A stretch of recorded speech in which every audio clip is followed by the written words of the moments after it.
Hello, Virgo. Welcome to your January solar session for the 1st through the 15th. I am okay, Marlo, if you're new.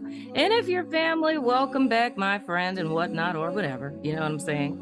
So, anywho, oh, okay, that's 3 cards that came out. Let's jump into your cards and see. Welcome to 2023, by the way. See what's going on with you guys. Interesting. First card out we have is the Hierophant. That is Taurus energy. Then we have the Two of Pentacles. I feel like I'm about to sneeze. And then we have the Ace of Cups. That's interesting. When I was clearing my deck, I've been suffering with my asthma for the last couple of days, so don't judge a girl. I just heard a wheeze. Anyway, that's interesting. When I was clearing the deck before I started you guys reading, that actually came out, and I put it back in. So anywho, what it's looking like, you guys, coming out of, December and into January, you guys are in a good place, I would have to say, you know what I'm saying? But I feel that there's more or less like a challenge that you guys have when it comes to values. So more or less, it's coming into the month of January, being clear about what you're standing on or what it is you want for yourself in January or in 2023 in general. And I feel it more or less like you guys establishing healthy boundaries and saying like, okay, this is who I am. This is what I'm about. This is where I, kind of got off track last year. I'm not going to make that mistake again. But I feel that there's one particular area of you guys' life, and I love situations like this because I find it so fascinating. God, this wheezing is so unattractive. Just call me wheezy. Anyway, every time I take a deep breath, I'm wheezing. But anywho, God, that's so annoying. Okay, I really hope y'all can't hear that. But anyway, it's like one particular area of your life that I'm picking up on where it feels like it's like a situation where, and typically when I see this happen with people, it's typically like love relationships, right? And not saying for you guys specifically that this is a love situation, but I'm just using it as an example. It's like a lot of times I see people in situations where you have a very strict moral code, personal values, a listicle of things that you would never do, that you might do, you could possibly do, or like, oh, I would never be a person that does something like that. But when it comes to like love and relationships, it's like, somehow that doesn't fit into the typical moral code of how you live your life. So it's like, say if you're a person and you're like, I would never, have a friend who, always makes me, pay for dinner and, is only there for me, like I'm always there for them, but they're never there for me. It's like that person isn't a good friend. That's not someone that should be in your life. However, when it comes to romantic partnerships, it's like continuously finding yourself in situations where you're compromising that, moral code, those, ethics or values in so many words. So I feel, and not really seeing how you can make those things relate. Like it's very easy to say, I'd never do this at work. I'd never do this in a friendship, but in a love relationship, it's kind of like, well, I mean, it's kind of not the same thing type of vibe. But I'm feeling with you guys, like I said, it's not specifically saying that, because I mean, it could be for some of you, but not necessarily saying that that's the case for everyone. But it feels like there's one particular area of your life that's an outlier like that. You know what I'm saying? And you're kind of like on the fence with it.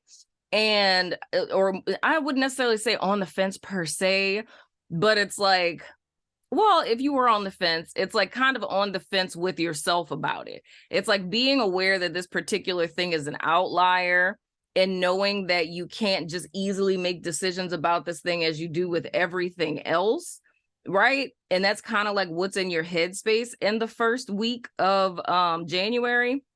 But then when this Ace of Cups, I feel with this is kind of like a catalyst to where there's either going to be an opportunity that's very much in alignment with your, code of ethics, your personal values, whatever the case. It's something that's going to be very much in alignment with that comes in. Or for others of you, this is going to be something that comes in from this particular thing that's an outlier. So if I were to say that this is a love relationship, right, that would be so fascinating.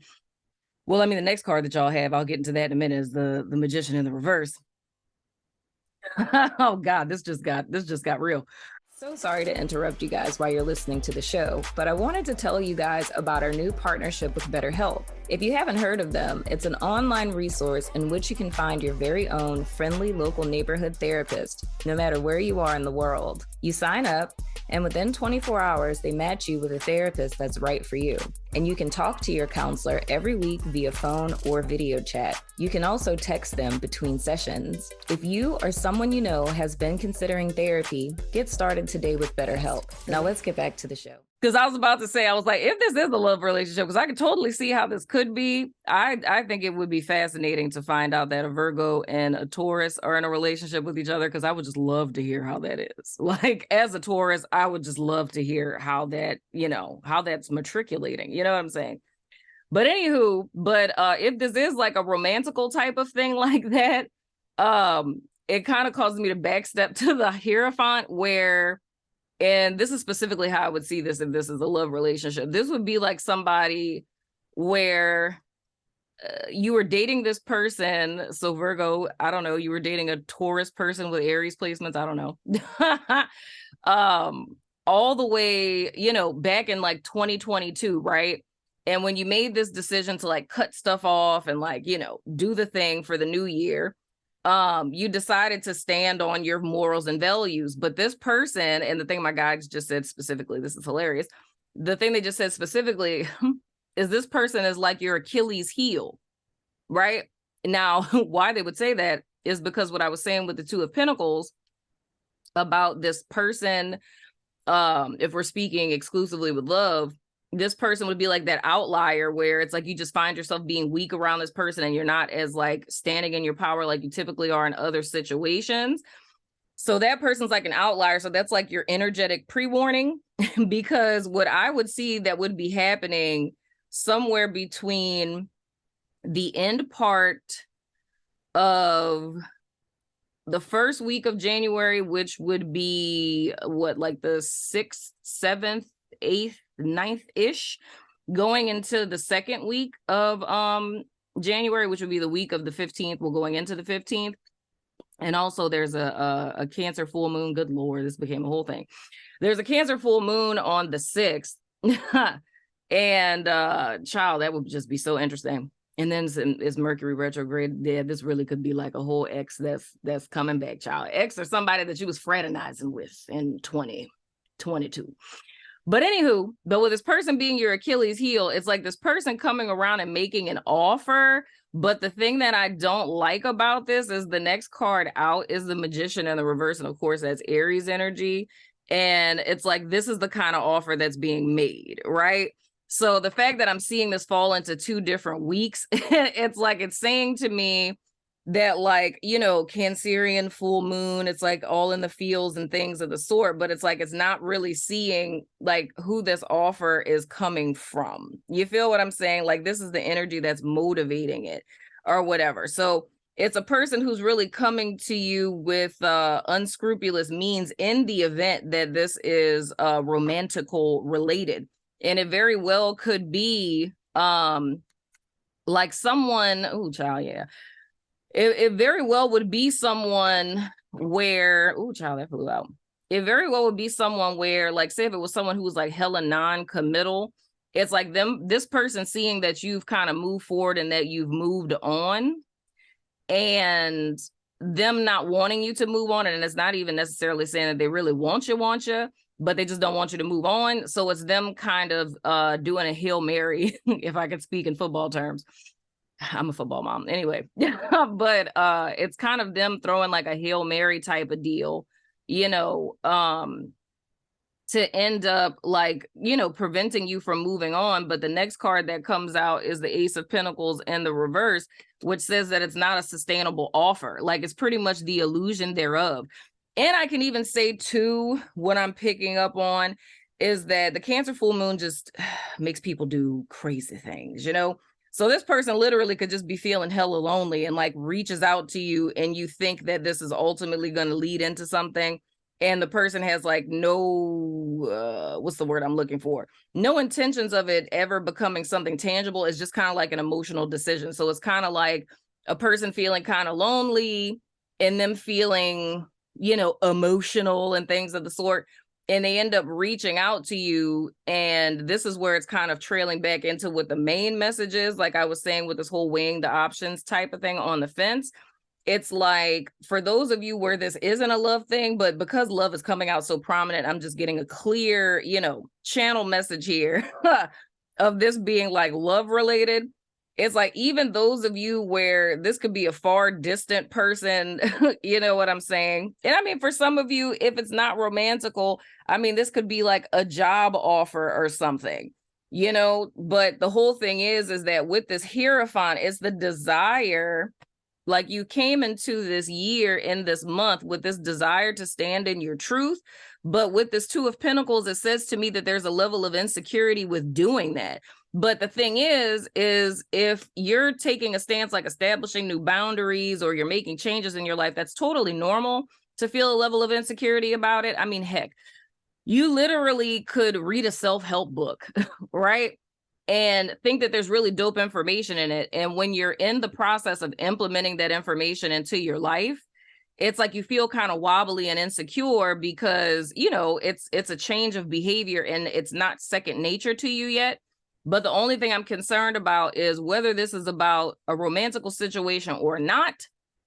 Is just the fact that if it's a person who's making you an offer, well, I mean, it would be a person regardless. But I mean, whether it's a romantical offer from a person, or it's, a job offer because, you're in a difficult situation and you're like, oh, I'm not about to, work at Dollar Tree.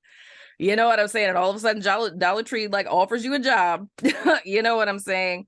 It's the fact that it's illusionary in nature because there's so much that you don't know, and it's really not going to lead to anything that's going to grow into anything. It's just not going to look like that when you get it, because I feel, and I said this, was that with Scorpio? It was either Scorpio or Taurus.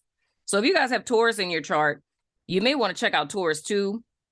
Because I literally said this, it was Taurus, definitely I said this too, of not acting out of desperation, because it's like when you're in an insecure place and you're trying to rub two pennies together to make something happen, it's like when an offer like this happens, you can end up making, especially if we're talking about money here, you can end up making a decision out of desperation that would ultimately disempower you and leave you in a worse situation than what you started in. You feel what I'm saying?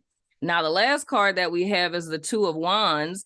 So what I would say for that, my beautiful Virgos, focus forward, leave the past. Where the hell is that, child? You know what I'm saying? Whether this is a romantical situation or this is something like dealing with like a job or, someone trying to help you out in some way, shape, form, or fashion. It's like, stick to your moral code, because I feel like you guys, kind of putting 10 toes down on what your intention was starting this month or starting this year, that's going to get you here by the 15th to where does it you can move forward. Because energetically, I'm pretty sure most of you guys know this, especially like those of you who are highly sensitive. But y'all, look, this first week of January, it's been a shit show. And not even in the context, because I mean, there's some people that have actually had things that have occurred.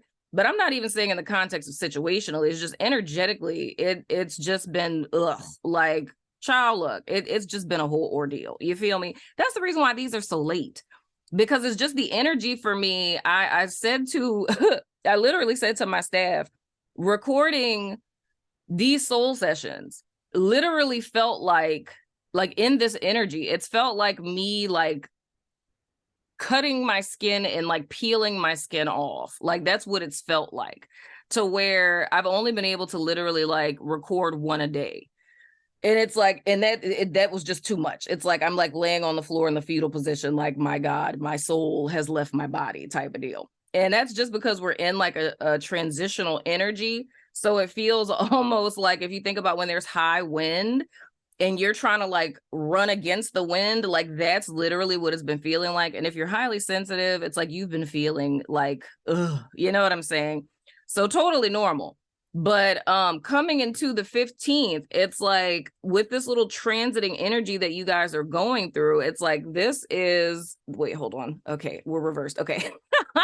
This is your card for the first. This is your card for the 15th. The whole premise is staying true to this to get you here. So all of this stuff is just like a meantime, in between time type of thing. We could even look at this as an is not is paradigm. So the whole thing is to not get sucked into this, especially if this is, you know, I don't know if it's a Taurus, Aries person that's coming.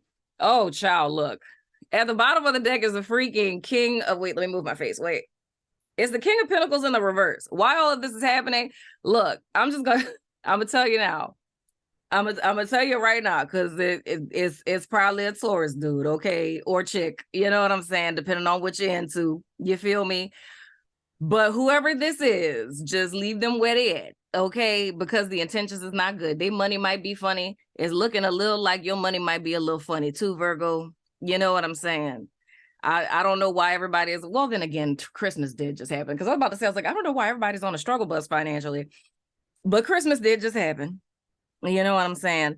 But with this particular person, who they are, whether this is, you know, a boss, you know, that's offering you a job, it's a friend, or it's like an ex-partner, like this person is only fraternizing with you because they're in a less than stellar position in their life. And what you need to do is just go home and focus on what you're doing. Especially if, look, I don't want to talk about Aries people or nothing, but I'm just saying, because the magician in the reverse is here. But I feel the whole thing, whether this is a romantical person or this is like a job situation or even like a friend, it's like the position that they're in is a lot worse off than yours. For some of y'all could be in similar situations, but the only reason why this person would be reaching out to you is because they want something from you. It's something that you're in possession of, that they need, or that they have, or that they want. Right? And the whole key for you is to move forward. You know what I'm saying? And I'm really leaning towards like Aries energy. I'm just being honest. The only thing that kind of leans me towards Taurus is just because the Hierophant's here, but just because the Hierophant, if the Hierophant was in the reverse, I'd be like definitely Taurus.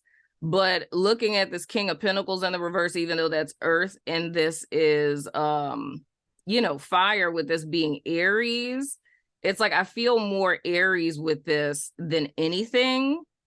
You know what I'm saying?